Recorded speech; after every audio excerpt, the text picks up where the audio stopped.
ഇപ്പം നമ്മളെ അത്ഭുതപ്പെടുത്തുന്ന ചില വ്യക്തികളുണ്ട്. ഉദാഹരണത്തിന് നമ്മുടെ കേരളത്തിലെ അത്തരം വ്യക്തികളെടുത്ത് നോക്കിയാൽ നമ്മുടെ മുമ്പിലേക്ക് ആദ്യം വരുന്നത് പ്രേം നസീറാണ്. ഇപ്പോൾ നമുക്കറിയാം ഒരു കാലഘട്ടത്തിലെ അല്ല എക്കാലഘട്ടത്തിലെയും സൂപ്പർ സ്റ്റാർ.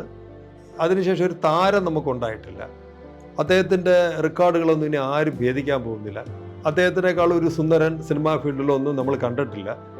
ഇങ്ങനെയുള്ളൊരു മനുഷ്യൻ എങ്ങനെയാണ് ഇത്രയും വിനയം സൂക്ഷിക്കുന്നത്? എങ്ങനെയാണ് ഇങ്ങനെ ഒരു സഹജീവികളോട് ഇത്തരം അനുതാപം കാണിക്കുന്നത് എന്നൊക്കെ നമ്മൾ അത്ഭുതപ്പെടാറുണ്ട്. ഇപ്പോഴും നമ്മൾ ഉദ്ദേശിക്കുന്നതാണ് ഈ വെള്ളി വെളിച്ചത്തിൽ നിന്ന ഒരു മനുഷ്യൻ, അന്ന് സമ്പന്നൻ, ഇതേപോലെ ഇത്രയും ഖ്യാതിയുള്ള ഒരു മനുഷ്യൻ വേറെ ഒന്നുമില്ല. പക്ഷേ അദ്ദേഹത്തിൻ്റെ പെരുമാറ്റ രീതികളെക്കുറിച്ച് ഇന്നും പലരും നമ്മളെ ഓർമ്മപ്പെടുത്തുന്നുണ്ട്. അത് അത്ഭുതപ്പെടുത്തുന്ന ഒരു കാര്യമാണ്.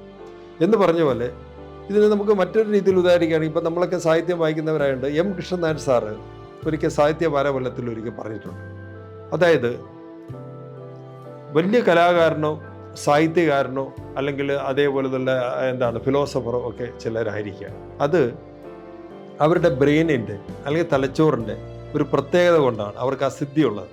പക്ഷേ ഈ സിദ്ധിയുള്ള മനുഷ്യർ ഒരിക്കലും വ്യക്തി എന്നുള്ള നിലയിൽ ഒരു ഉന്നത വ്യക്തിയാകണമെന്നില്ല, നല്ല മനുഷ്യനാകണമെന്നില്ല, മഹത്വം അവനുണ്ടാകണമെന്നില്ല. ചിലപ്പോൾ നല്ല സാഹിത്യകൃതികൾ അവർ രചിച്ചിരിക്കും. അവർ നോവലോ ഇതൊക്കെ ഇങ്ങനെ ആരെയും അതിശയിപ്പിക്കുന്ന അത്ഭുതപ്പെടുത്തുന്ന തരത്തിലുള്ള സർഗാത്മക രചനകൾ ചെയ്തിട്ടുള്ള സാഹിത്യകാരനോ കലാകാരനോ ആയിരിക്കും. പക്ഷെ വ്യക്തി എന്നുള്ള നിലയിൽ നമ്മൾ നോക്കുമ്പോൾ ഒരു ലേമാൻ്റെ, ഒരു സാധാരണക്കാരൻ്റെ മഹത്വം പോലും നമ്മൾ ഈ മനുഷ്യർക്ക് നമുക്ക് കാണാൻ പറ്റും.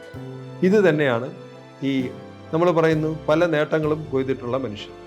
പക്ഷെ അവർ മനുഷ്യൻ എന്നുള്ള നിലയിൽ പലപ്പോഴും വളരെ പരിതാപകരമായിരിക്കും അവരുടെ അവസ്ഥ.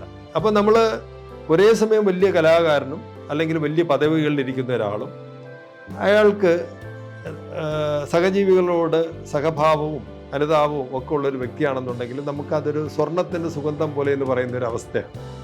അത് ഡോക്ടർ എം പി പിള്ളയ്ക്ക് എന്താണെന്ന് വെച്ച് കഴിഞ്ഞാൽ അദ്ദേഹത്തിൻ്റെ കരുതൽ, മറ്റുള്ളവരോടുള്ള കരുതൽ അതിഭയങ്കരമാണ്. അത് ഞാൻ കഴിഞ്ഞ 10-28 വർഷമായിട്ടുള്ള സാറുമായിട്ടുള്ള പരിചയത്തിൽ ഞാൻ കണ്ടിട്ടുള്ളതാണ്. അതുപോലെ തന്നെ ഓർമ്മ, ഒരു വ്യക്തിയോട് അദ്ദേഹം എന്തെങ്കിലും പറഞ്ഞു കഴിഞ്ഞാൽ ആ വ്യക്തി മറന്നുപോയാൽ പോലും സാർ അത് മറക്കുന്നില്ല, അത് വളരെ ഓർത്ത് അത് ചെയ്യും.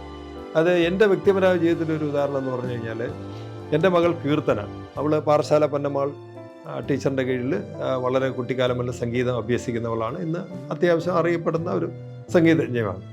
ഈ തിരുവനന്തപുരത്ത് എവിടെ അവളുടെ ഒരു സംഗീത കച്ചേരി ഉണ്ടെന്ന് ഞാൻ സാറിനെ ഓർമ്മപ്പെടുത്തിയാൽ മതി, ഈ പാതിരാത്രിയായാലും അദ്ദേഹം വന്നത് കേൾക്കാൻ പറ്റും. ഇത്രയും തിരക്കുള്ളൊരു മനുഷ്യനാണ്. അതുപോലെ തന്നെ സാറിൻ്റെ വീട്ടിൽ ഞാൻ അറിഞ്ഞതാണ്, നിൽക്കുന്ന സർവൻറ്റുകളോട് അവർക്ക് വീട് വയ്ക്കാൻ അല്ലെന്നുണ്ടെങ്കിൽ അവരുടെ രോഗചികിത്സയ്ക്കൊക്കെ സഹായിക്കുന്ന ഒരു മനുഷ്യൻ, നിശബ്ദമായി സഹായിക്കുന്ന ഒരു മനുഷ്യനെ ഞാൻ കണ്ടിട്ടുണ്ട്. അപ്പോൾ സാറ് ഒരു രോഗിയുടെ രോഗം മാത്രമല്ല, സാറ് അവരുടെ മാനസിക ഘടന മനസ്സിലാക്കി അവരുടെ ഉള്ളിലേക്ക് പ്രവേശിക്കുകയും അങ്ങനെയാണ് സാറ് ചികിത്സിക്കുന്നതും പെരുമാറുന്നത്. അതാണ് സാറിൻ്റെ ഒരു പ്രത്യേകത.